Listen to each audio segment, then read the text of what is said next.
Mossad. Só de ouvir esse nome, a gente já pensa em espionagem, operações secretas, né? Pois é. Hoje a gente vai mergulhar na história de uma das agências de inteligência mais famosas e também mais temidas do mundo. Uma história que nasceu no meio da guerra, cheia de missões que parecem coisa de cinema e com um objetivo principal, acima de tudo, garantir a sobrevivência. Para a gente entender o Mossad, temos que voltar no tempo. Imagina a cena, maio de 1948. David Ben-Gurion acaba de declarar a independência de Israel. E o que acontece? Horas depois, exércitos de 5 países vizinhos, Egito, Jordânia, Síria, Líbano e Iraque, invadem com tudo. Desde o primeiríssimo dia, a questão não era crescer ou prosperar. Era sobreviver. E olha, logo de cara, a liderança de Israel sacou uma coisa bem brutal. Eles estavam em menor número, sem grandes aliados, só armas e soldados não iam dar conta. A sobrevivência ia depender de outra coisa: informação. Era como um jogo de pôquer onde eles precisavam saber as cartas de todo mundo antes mesmo da rodada começar. A inteligência não era uma opção, era o pilar de tudo. Então, vamos entender como isso começou. A inteligência israelense, como a gente conhece hoje, não foi algo planejado, com calma, no escritório. Não. Ela nasceu ali, no calor da batalha, no meio do caos da guerra de 1948. Foi uma resposta desesperada a uma necessidade imediata de sobrevivência. O que existia antes, um grupo chamado Shai, foi basicamente desmontado. No lugar dele, Ben-Gurion dividiu tudo em 4 partes. Pensa assim: uma para cuidar do exército, a Amman, outra para segurança dentro do país, o Shin Bet, uma terceira para ajudar na imigração secreta de judeus, e a quarta, que é a que nos interessa aqui, uma agência para cuidar da espionagem fora do país. Essa agência, ela viria a se tornar o Mossad. Mas não pensa que foi tudo bonitinho e organizado. Que nada. O começo foi um caos total. Os primeiros anos foram selvagens. Uma brutalidade interna, briga por poder, gente fazendo coisa errada. A comunidade de inteligência quase se autodestruiu antes mesmo de começar a andar. Foi um período tenso. Para ter uma ideia, um oficial israelense foi executado só com base em suspeitas, sem um julgamento justo. Fora os desastres como uma rede de espiões inteira em Bagdá, que levou quase 10 anos para ser montada, simplesmente desmoronar. Foi um começo desastroso, um verdadeiro batismo de fogo. E muito desse caos tinha um nome: Isser Beri. Esse cara simplesmente não tinha limites. Ele operava sem se importar com regras, com direitos humanos, nada. Torturava a gente para conseguir confissão falsa, mandava matar a gente só por suspeita. As ações dele forçaram Israel a se olhar no espelho e perguntar que tipo de país a gente quer ser. E a resposta foi clara: um país onde as atrocidades do BR não tinham lugar. Ok, depois desse começo caótico, o Mossad precisava de algo. Uma missão que limpasse a barra, que desse uma identidade. E essa missão apareceu. E que missão? A caçada a um dos homens mais procurados do planeta. Foi essa operação que criou a famosa doutrina do braço longo de Israel. O problema era gigantesco e muito pessoal. Pensa só, o cara que foi o cérebro por trás da logística do Holocausto, que organizou o transporte de milhões para a morte, estava livre. Adolf Eichmann tinha fugido da justiça e vivia tranquilamente na Argentina com um nome falso, Ricardo Clement. A Argentina, aliás, era um refúgio bem conhecido para ex-nazistas. E a solução?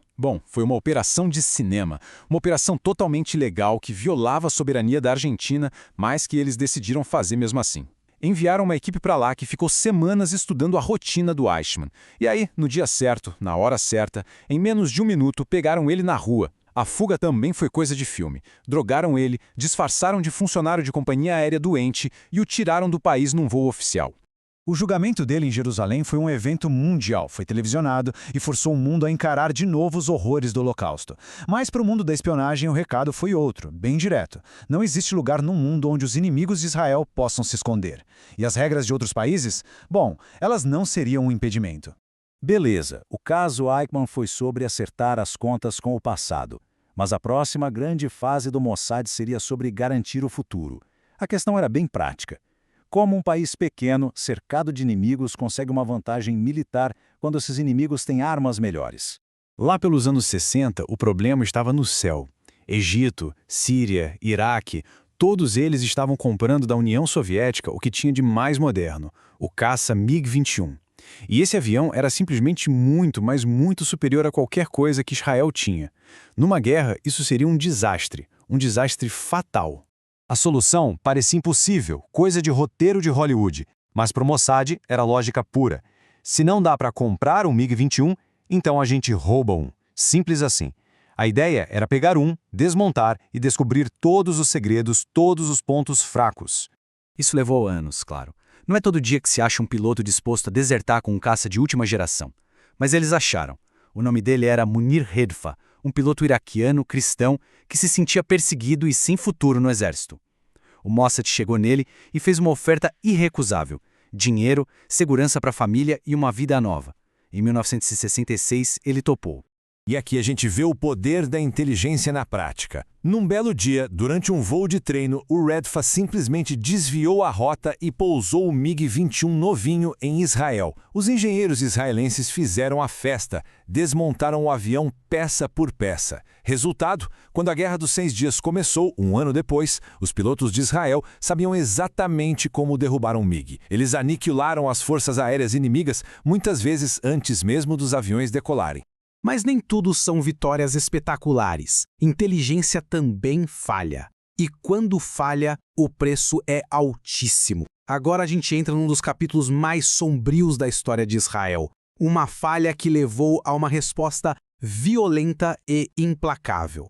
Essa é a pergunta que ficou ecoando em Israel depois de 1973. Parece que a vitória fácil de 67 subiu a cabeça, sabe? Gerou uma certa arrogância. E isso levou a um erro brutal de análise. Porque não adianta nada ter a informação se você interpreta ela do jeito errado. E o erro aconteceu no pior dia possível, no Yom Kippur, o dia mais sagrado do calendário judaico. Egito e Síria atacaram de surpresa.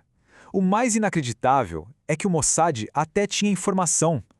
Eles sabiam da movimentação das tropas, mas os analistas olharam e disseram: "Ah, é só mais um exercício militar." Não era.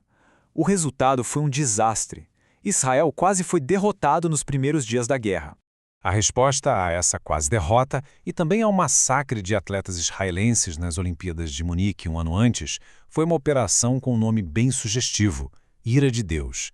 Foi basicamente uma campanha de vingança, uma caçada sistemática para encontrar e eliminar os líderes palestinos que Israel culpava pelo ataque em Munique. O recado era direto e bem claro.